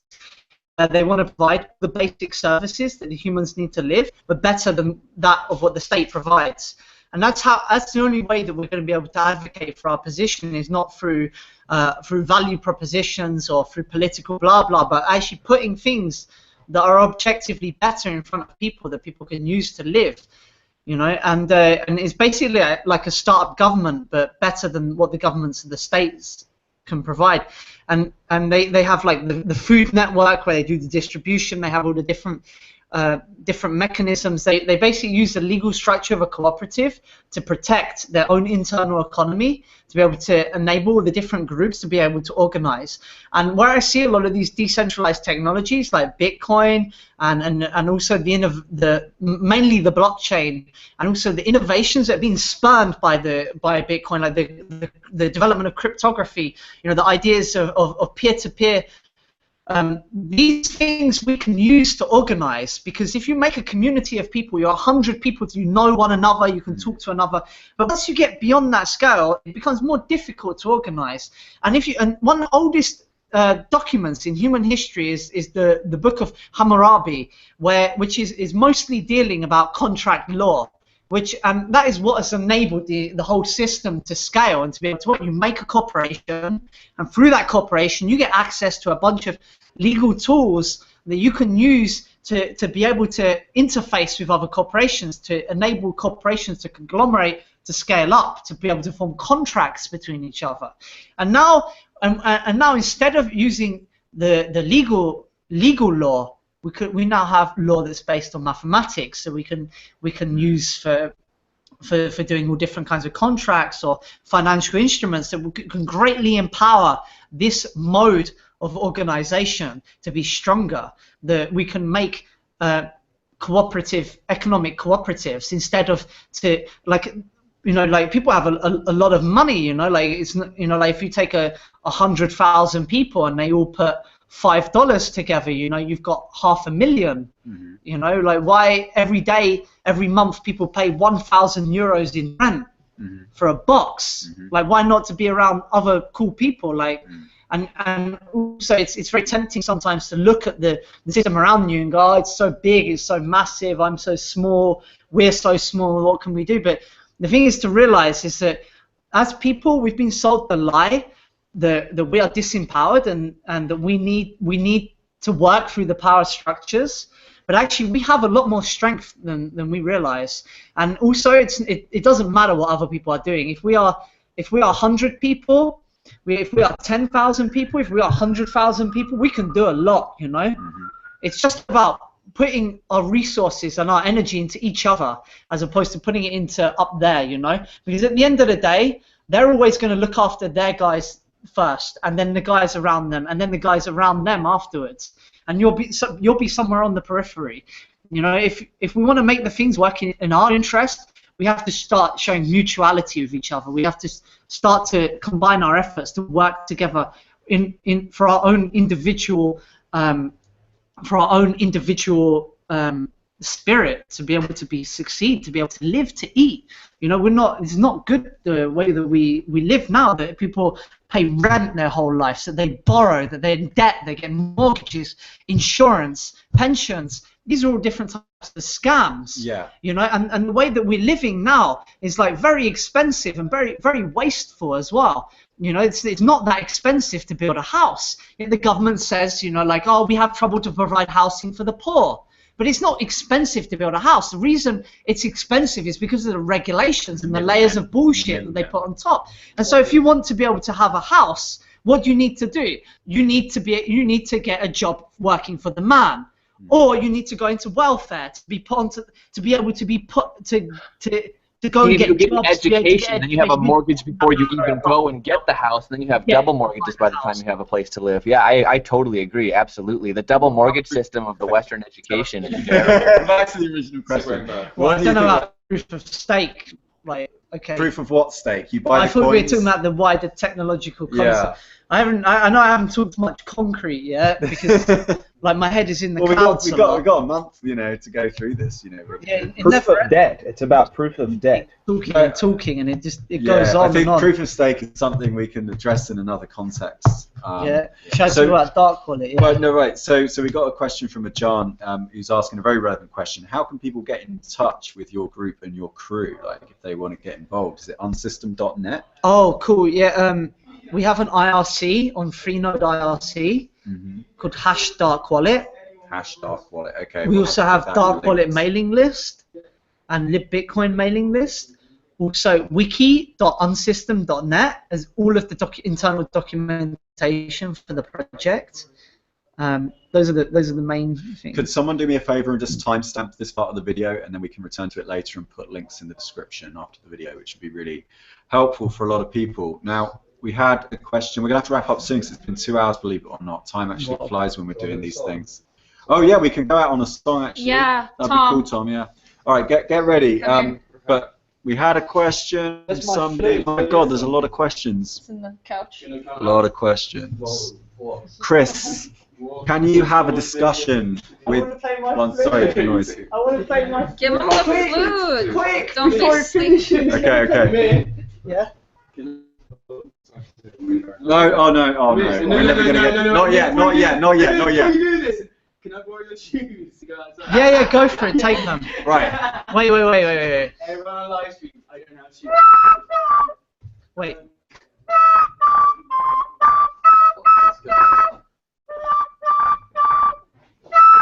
Do you want to come around here? Yeah, come around here, Tom.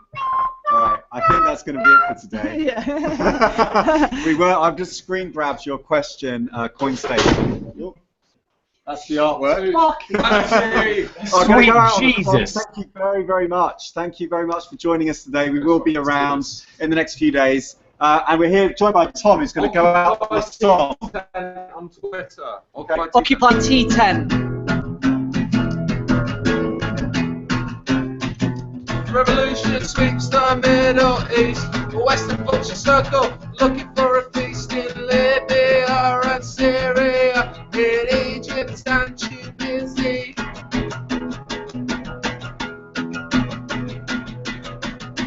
I was standing at the gates of Misrata, as the mornings fell, the bullets just came harder. And yeah, I was there in Tahrir Square, I was fighting, killing, and dying for what was fair. Now Bin Laden lies dead, 2 bullets in his head, but Israel still kills women and children in their beds. Which one's terror? Which is defense? Someone tell me what's the difference? I'm MI6 in Pakistan, and I built one for the Taliban. And I miss my mother, my homosexual lover, and my local liberal imam. I was in the cockpit on 9/11. Now I'm banging my bitches up in heaven. Yeah, my name's Tony Barr. Pass me the cup of blood and I'll drink my share. What did Assange really know? Why did Eva Rousing die of an overdose? It's an assassination conspiracy. The truth about Olaf Palmer will be free. Woo, woo. Peace and love. Thank you, everyone. We're going off air, but stay tuned. Follow us at World Crypto Net. I'm at Mr. Chris Ellis. Goodbye.